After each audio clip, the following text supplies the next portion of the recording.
Step 8. The words sound simple enough. Made a list of all the people we had harmed and became willing to make amends to them all. But let's not kid ourselves. This is one of the heaviest steps, because it's not about fixing everything with clever words or pretending the past can be rewritten. It's about the truth. It's about standing face to face with the wreckage of our lives and not looking away. When I think about the people that I've harmed, their faces don't just appear in my mind. I feel them in my chest, the trust I shattered, the promises I broke, the nights they stayed awake, worrying if I'd live or die, the tears they cried because of me. That's what harm looks like. That's what shame feels like. And shame has a way of twisting everything. It tells me to run, to defend, to point the finger at what they did wrong instead of owning what I did. It's easier to resent than to admit the truth about me. But that's not recovery. That's just another lie. The real question is, am I willing? Willing to own up to my own behavior, willing to stop blaming everyone else for my own choices, willing to accept that cause harm doesn't always mean grand betrayals. Sometimes it's the quiet neglect, the broken word, the selfish silence. This step isn't about controlling how they respond. Some people may forgive me, some may not. That's not mine to decide.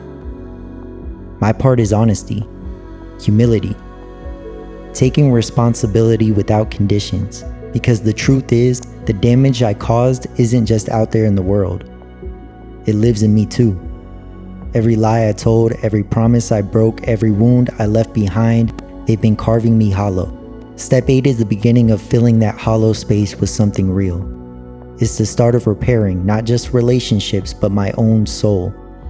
So here I am, making the list, naming the names, owning the wreckage, not because I expect applause or redemption, but because freedom requires it. And I don't just want freedom anymore. I need it.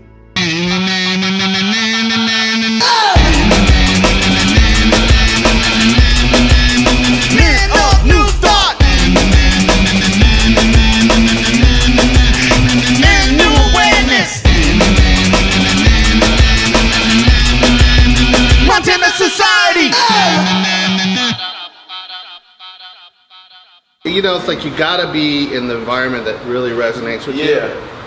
That's the thing. Like if you ever, but what I like, something about those meetings out there, there's a certain humility about those, at least the two meetings that we go to when we're out there, that I just really like. I always feel like every time I'm out of town, like in Oregon or LA or Montana, I'm always like, this is my home group. And then I get out here and I'm like, I don't really find a home group, you know? Yeah. That's cool, man. There's some really good recovery out there. I've been trying to sing for 6 years. I'll be 6 months sober in a couple of days here, but I'm feeling a lot better about where things are going this time and learning a lot more. And I'm definitely stoked to get out there and figure out some more. Yeah. So I think about 3. So we're stopping in St. Louis tonight, and then South Dakota tomorrow. So hopefully 3 days. Long drive from St. Louis to South Dakota. Is that okay? So I might need to. We stopped in Kansas City. Really? Is that on the first night? Second. Okay. Yeah, maybe that's the plan then. I'm not entirely sure. I need to call Dean. I wish I was going, but not with you guys. That's fair, actually. Yeah. It's gonna be fun though. It's gonna be a good time. I'm one of those guys that likes to drive. I hear you. Yeah, it's gonna be a little weird. I usually don't trust too many people driving me, so this is gonna be weird. I think we all have that same It's that whole addict wanna be in control. Hey, well, he's got a collared shirt on, dude, so you can trust him. Yeah, exactly. He's got a collared shirt on with sweatpants, dude. Totally legit. Dude, that's You can drive through the Badlands without you know, you ain't got to get out of the car because they got these little roads that zip back and forth. Okay, cool. And then you can go down to, well, shit, you can look it up. There's all kinds of cool shit right there. Mount Rushmore. Yeah, that'd be awesome. Decided I'm living out here for the rest of my life.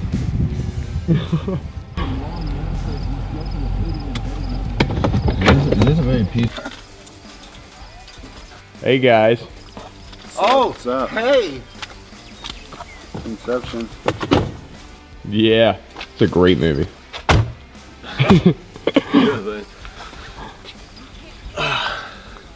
You look like a natural. No, I was awful with the camera, but I was telling him, like, being on the farm, I was taking pictures like all day, every day. I'm that him. Yeah. So, otherwise, I would have dropped the camera like 6 times by now. Please don't. I'm just kidding. I promise you, I will hand this back to you in a minute. Yeah. I was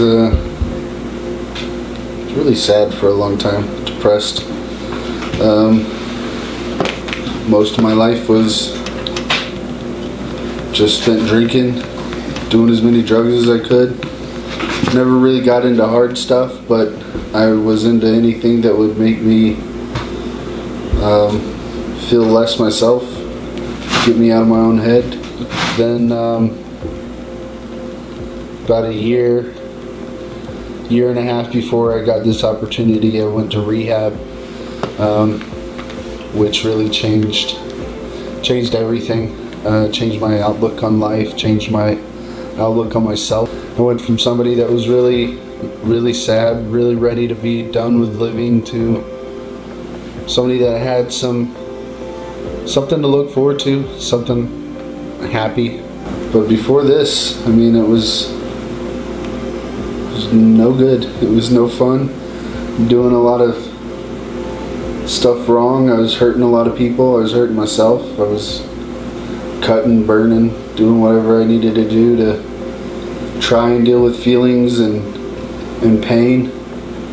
And none of it was working. I thought it was for a while, but then I just realized, like, I'm doing more harm than good to everyone around me.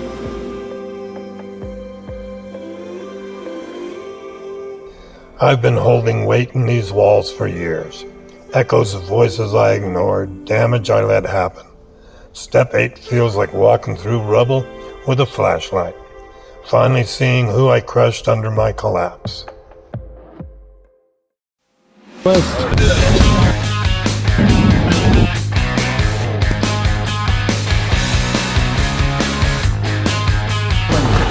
Smoke menu. Oh, yeah, this is beautiful. And the lot, that's the top of the bunk up there. The lot up on top, eventually gonna put a regular house. Yeah. And then there's nothing in front of it. That's awesome. So, This is beautiful. welcome to the bunker. Anyway.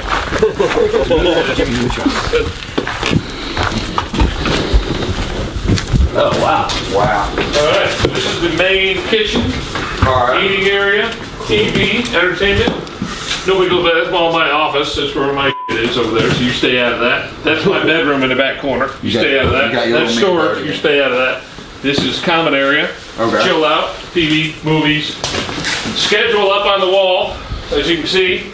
We've made a few modifications from the past, but this is the day, this is the meal.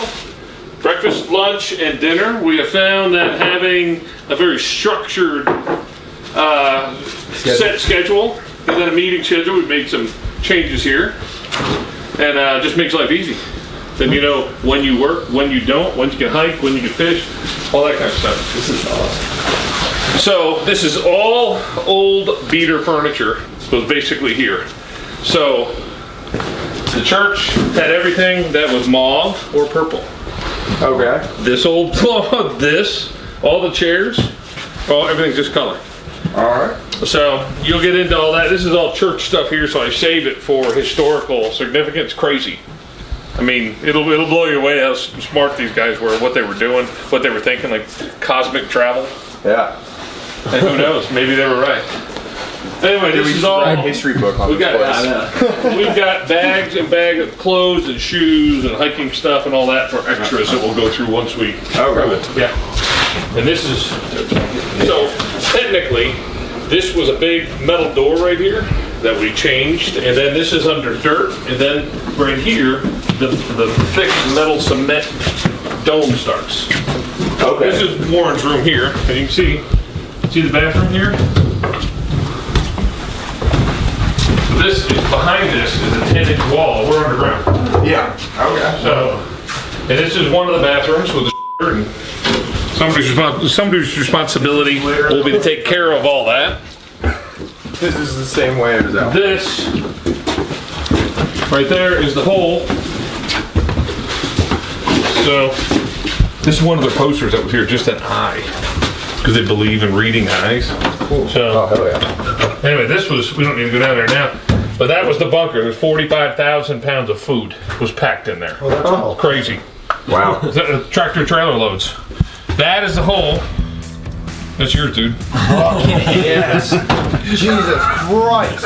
All right. So what's your name? My name is Noah Corbett. I work in the music industry, so I do A&R, analytics and resources. So basically I scout for music talent, but on top of that I was doing a lot of drinking, smoking a lot of pot, doing some drugs with friends, and just kind of doing anything to cope with life.